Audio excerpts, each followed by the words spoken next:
Welcome back to another installment of Games to Look For, the show where we take a look at the biggest games coming out in the month ahead.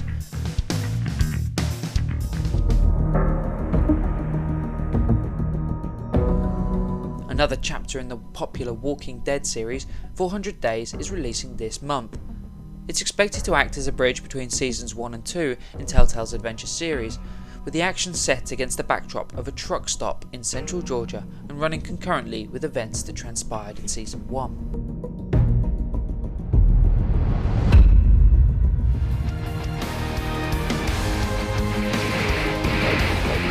Project Cross Zone will bring together characters from the respective stables of Namco, Sega and Capcom for a tactical role-playing experience later this month.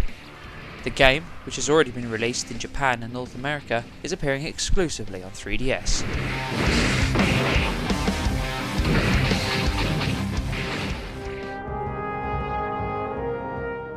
Strategy fans will be well serviced this month with the release of Civ 5 expansion Brave New World. Designed to spice up the title's endgame, expect refined tactics and improved options for culture players, as well as new civs with which to make your play for world domination.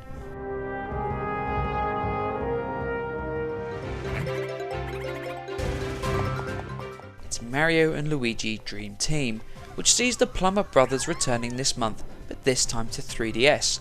The pair will once again explore and partake in turn-based battles, with Mario exploring Luigi's dreams in order to rescue Princess Peach, who's only gone and got herself trapped inside Luigi's dream world.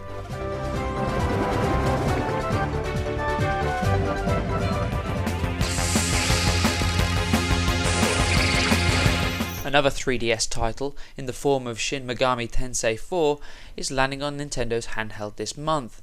It went down a treat when it was released in Japan, and European gamers looking for something substantial and portable should definitely consider picking it up when it's released.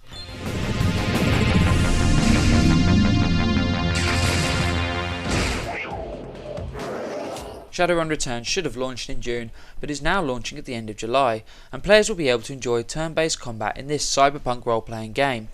The player, along with up to 3 accompanying NPCs, will fight through the fog of war and a plethora of enemies in this kickstarted title.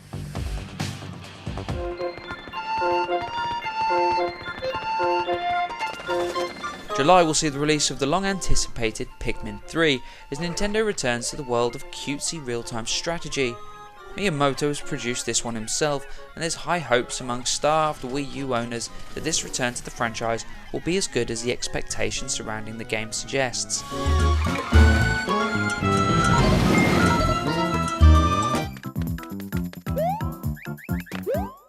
Originally released as DLC for New Super Mario Bros. U, New Super Luigi is being released in July as a standalone title at retailers up and down the country. Nintendo are calling 2013 the Year of Luigi, and fans of the iconic characters will no doubt be looking forward to seeing if the green half of the duo can stand up on his own 2 feet once again.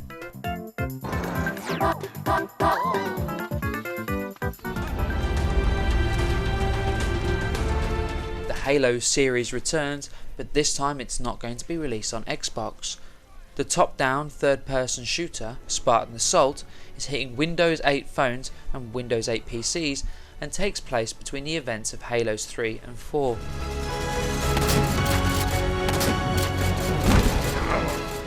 Also coming out in the month of July, Dynasty Warriors 8 places players in the midst of grand battles in ancient China.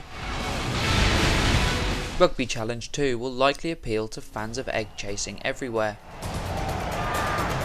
The Legacy Collection bundles together all of the Metal Gear Solid titles made by Hideo Kojima between 1987 and 2012. Turbo Super Stunt Squad is set to release alongside the DreamWorks movie this month. Here I come! Scourge Outbreak is a near-future third-person co-op shooter heading to consoles and PC. Star Wars Pinball does exactly what it says on the tin. It's pinball with Star Wars. Guncraft is a voxel-based first-person shooter that just made it through the Steam greenlight process. NASCAR the game will allow fans of the sport to tear around authentic tracks with accurate teams and vehicles.